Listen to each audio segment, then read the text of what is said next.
Вака требало, онака не требало. Вака се правело, онака не се правело. Сите мудри и премудри, сите умни и најумни, и секој гледа во тугиот двор повеќе отколку во својот, иако неговиот полн смете. Вака било точно, онака било погрешно, вака било поубаво, онака било грдо и неубаво. Секој сол да дотури, та после манџата не чинело, ти пресолена била, та не можела да се јаде.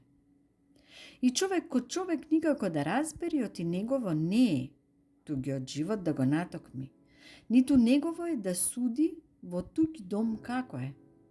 Ами да си ја гледа живеачката, да гледа нему оджакот право да му чади.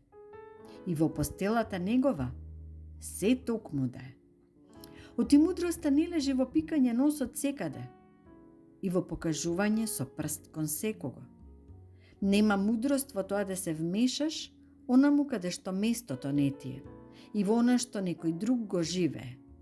Ама човек, пусто човек тешко учи, оти треба да живее по свое и треба другите да ги пушти по нивно да си тераат.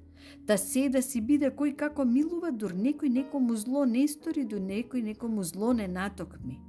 А дотогаш јазикот зад забите, а устата затворена, без многу аздисување, без многу паметување, оти ништо на светот и векот нема што е посладко и поубаво, кога живееш како што тебе ти е арно. И тоа среќа ти носи, и кога си широк во мислата, за да ти е убаво кога другите живеат, токму онака како што душата им бара, токму онака како што срцето им вели.